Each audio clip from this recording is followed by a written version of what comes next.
This process of building this movement here at City Hall has been relatively messy. We do have a massive influx of homeless and mentally ill people that the city basically has let slip through the cracks over the years.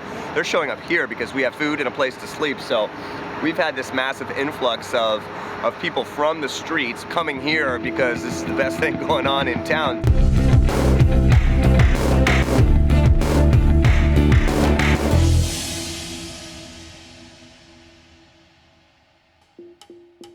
The 99% movement in Los Angeles embraced a policy of inclusion a block away from Skid Row, home to the nation's largest homeless population.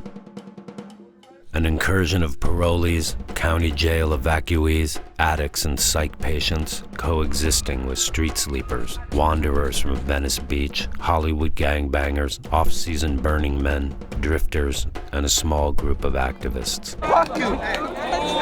These aren't people who had fallen through the cracks.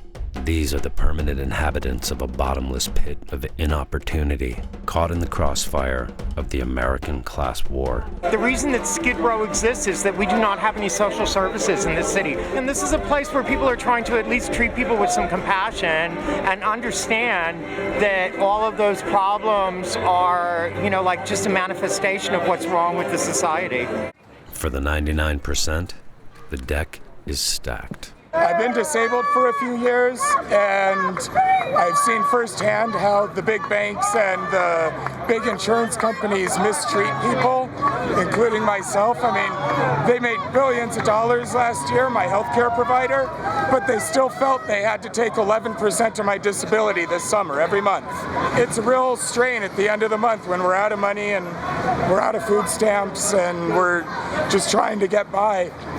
If you're not in the game, chances are you never will be. The American dream is vanishing. The ethos of opportunity that defined a nation, a mirage. The odds of climbing the socioeconomic ladder is better in Denmark, Norway, Finland, Sweden, Germany, Spain, France, and Canada. All kinds of stuff is going to hell in this country. A whole bunch of things need to change, and I think all the people here know that. It's not hard to connect the dots from the outliers in the camp to the issues that propel the movement.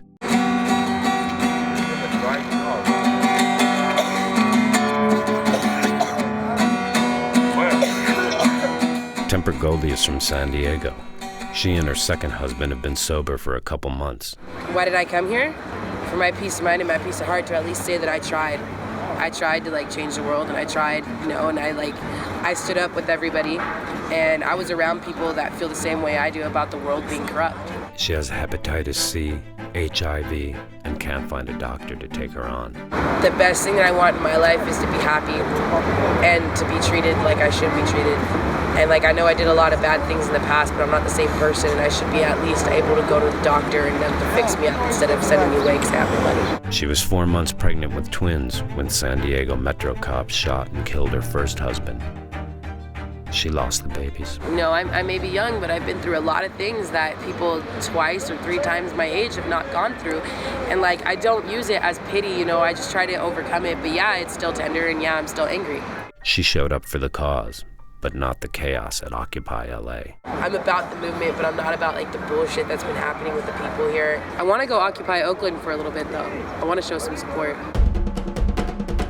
The day I met Styles, he had a huge gash on his hand. This is the aftermath of my hand after a lesbian chick swings a 6-foot pole at me. Then he was hit by a truck and taken away in an ambulance.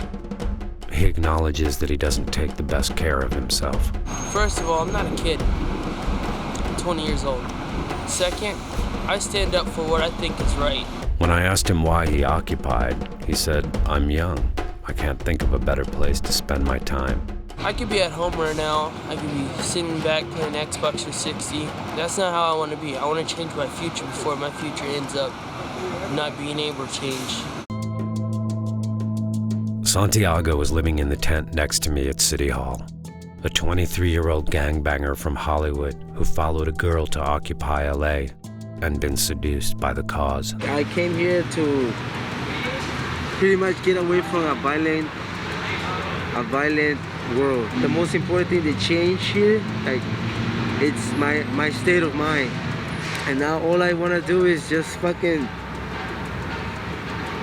I just want to like protect people, you know, stand for what I believe. You know, it's about like our rights as human beings. Since he occupied, he's undergone a profound transformation. He became a member of the occupation's internal peacekeeping force. He traded violence and self-preservation for humanity and political activism. Change, shit, like, change is good, man. Ever since I stepped right here in Occupy LA and learned of like what we're fighting for, I just have this whole different like feeling towards life itself, you know. What's up, boy? Though oblivious to the genesis of Occupy, Santiago had lived the movement. Like a lot of the others, he's finally resonating at a high collective frequency. He's found his place. But what people don't know is that I have a lot of heart. You drop me, I'm gonna get back up. The Outliers are speaking out with what they have, their bodies. They can't afford to wait for political paralysis to shift. We are fighting against corporate injustice, we're fighting against corporate greed, but we're also fighting for the marginalized in this country. We're fighting for the oppressed in this country. We're fighting for the people who've never had a chance to say what's on their mind. And this is a place now, this is a community where those voices are being heard. Circling the drain for generations, they've finally found a voice, an ideology.